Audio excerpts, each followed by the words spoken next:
ಅದು ರಾಜ್ಯ ಸರ್ಕಾರದ ಮಹತ್ವಾಕಾಂಕ್ಷಿ ಯೋಜನೆ. ಆ ಯೋಜನೆಯಲ್ಲಿ ಅಕ್ರಮ ನಡೆದಿದೆ ಅನ್ನೋದು ಸದನದಲ್ಲಿ ಚರ್ಚೆಯಾಗಿತ್ತು. ಆಡಳಿತಾರೂಢ ಕಾಂಗ್ರೆಸ್ ಸರ್ಕಾರಕ್ಕೆ ಮುಜುಗರ ಉಂಟು ಮಾಡಿತ್ತು. ಈ ಯೋಜನೆ ಮರುಪರಿಷ್ಕರಣೆ ಮಾಡುವುದಕ್ಕೆ ಮುಂದಾಗಿದೆ.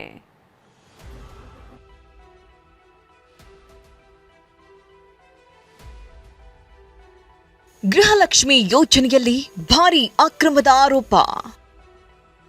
7,085 ಮೃತ ಫಲಾನುಭವಿಗಳ ಖಾತೆ ಪತ್ತೆ, 86 ಲಕ್ಷ ರಿಕವರಿ. ಗೃಹಲಕ್ಷ್ಮಿ ಯೋಜನೆ ಪರಿಷ್ಕರಣೆ ವೇಳೆ ಅಚ್ಚರಿಯ ಸಂಗತಿಗಳು ಬಯಲಾಗಿದೆ. ಕೊಪ್ಪಳ ಜಿಲ್ಲೆಯಲ್ಲಿ 3,13,500ಕ್ಕೂ ಹೆಚ್ಚು ಗೃಹಲಕ್ಷ್ಮಿ ಫಲಾನುಭವಿಗಳಿದ್ದು ಪ್ರತಿ ತಿಂಗಳು 63 ಕೋಟಿ ರೂಪಾಯಿ ಹಣ ಜಮೆಯಾಗ್ತಾ ಇದೆ. ಆದರೆ ಪರಿಶೀಲನೆ ವೇಳೆ ಮೃತಪಟ್ಟವರ ಖಾತೆಗೂ ಹಣ ಜಮೆಯಾಗಿರುವುದು ಗೊತ್ತಾಗಿದೆ. ಅಲರ್ಟ್ ಆದ ಅಧಿಕಾರಿಗಳು ಮರಣ ಪ್ರಮಾಣ ಪತ್ರ ಸೇರಿದಂತೆ ದಾಖಲೆ ಪರಿಶೀಲನೆ ಮಾಡಿದ್ದಾರೆ. ಜಿಲ್ಲೆಯಲ್ಲಿ 7,085 ಮಂದಿ ಮೃತಪಟ್ಟಿದ್ರು. ಅವರ ಬ್ಯಾಂಕ್ ಖಾತೆಗಳಿಗೆ ಗೃಹಲಕ್ಷ್ಮಿ ಹಣ ಜಮೆಯಾಗಿರುವುದು ಪತ್ತೆಯಾಗಿದೆ. ಮೃತ ಫಲಾನುಭವಿಗಳ ಖಾತೆಗಳಿಗೆ ಜಮೆಯಾಗಿದ್ದ ಹಣದಲ್ಲಿ 86 ಲಕ್ಷ ರೂಪಾಯಿಯನ್ನ ಅಧಿಕಾರಿಗಳು ರಿಕವರಿ ಮಾಡಿದ್ದಾರೆ. ಈವರೆಗೂ 2-3 ಕೋಟಿ ರೂಪಾಯಿ ಹಣ ಹೋಗಿರುವ ಅನುಮಾನ ವ್ಯಕ್ತಪಡಿಸಿದ್ದಾರೆ. ಇಷ್ಟೇ ಅಲ್ಲದೆ 26,000 ಫಲಾನುಭವಿಗಳ ಹೆಸರಲ್ಲಿ ಮಲ್ಟಿಪಲ್ ಬ್ಯಾಂಕ್ ಅಕೌಂಟ್ಗಳು ಇವೆ ಎನ್ನಲಾಗಿದೆ. ಹೀಗಾಗಿ ಎಲ್ಲಾ ಫಲಾನುಭವಿಗಳ ವಿವರವನ್ನು ಪರಿಶೀಲಿಸಲಾಗ್ತಾ ಇದೆ. ಸುಮಾರು 7,085 ಫಲಾನುಭವಿಗಳು ಸತ್ತವರದ್ದು ಅಕೌಂಟ್ ಹೋಗ್ತಾ ಇದೆ.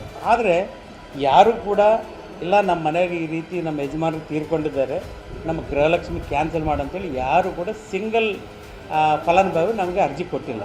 86,67,608 ರೂಪಾಯಿ ನಾವು ಕೊಪ್ಪಳ ಜಿಲ್ಲೆಯಲ್ಲಿ ರಿಕವರ್ ಮಾಡಿದ್ದೀವಿ.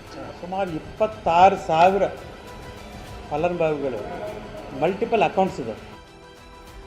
ತುಮಕೂರಲ್ಲಿ ಆಹಾರ ಇಲಾಖೆಯ ಮೇಜರ್ ಸರ್ಜರಿ. 14,000 ಬಿಪಿಎಲ್ ಕಾರ್ಡ್ದಾರರಿಗೆ ಬಿಗ್ ಶಾಕ್. ಗ್ಯಾರಂಟಿ ಯೋಜನೆ ಪರಿಷ್ಕರಣೆಗೆ ಮುಂದಾಗಿದ್ದು ಇದರ ಎಫೆಕ್ಟ್ ಬಿಪಿಎಲ್ ಕಾರ್ಡ್ದಾರರಿಗೆ ತಟ್ಟಿದೆ. ತುಮಕೂರು ಜಿಲ್ಲೆಯಲ್ಲಿ ಆಹಾರ ಇಲಾಖೆ ಮೇಜರ್ ಸರ್ಜರಿ ನಡೆಸಿ ಬಿಪಿಎಲ್ ಕಾರ್ಡ್ದಾರರಿಗೆ ಶಾಕ್ ಕೊಟ್ಟಿದೆ. ತುಮಕೂರು ಜಿಲ್ಲೆಯಲ್ಲಿ 6,40,000 ಬಿಪಿಎಲ್ ಕಾರ್ಡ್ದಾರರು ಇದ್ದಾರೆ. ಐಟಿ ರಿಟರ್ನ್ಸ್, ಕಾರು ಹೊಂದಿರುವ ಕುಟುಂಬ, 7 ಎಕರೆಗೂ ಅಧಿಕ ಜಮೀನು ಹಾಗೂ ಹೆಚ್ಚು ಆದಾಯ ಇರೋ ಕುಟುಂಬಗಳನ್ನು ಪತ್ತೆ ಹಚ್ಚಿದ್ದಾರೆ.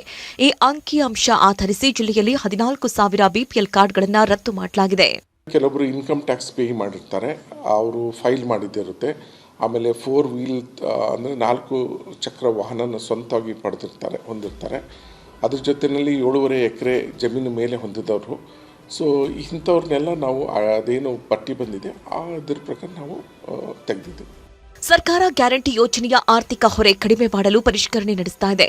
ಈ ಹೊತ್ತಲ್ಲೇ ಆದಾಯ ತೆರಿಗೆ ಇಲಾಖೆಯ ಮಾಹಿತಿ ಮೇಲೆ ಆಹಾರ ಇಲಾಖೆ ಬಿಪಿಎಲ್ ಕಾರ್ಡ್ ರದ್ದುಪಡಿಸಿದೆ. ಕೊಪ್ಪಳದಿಂದ ಶಿವಕುಮಾರ್ ಪತ್ತಾರ್ ಜೊತೆ ಜಗದೀಶ್, ಟಿವಿ9 ತುಮಕೂರು.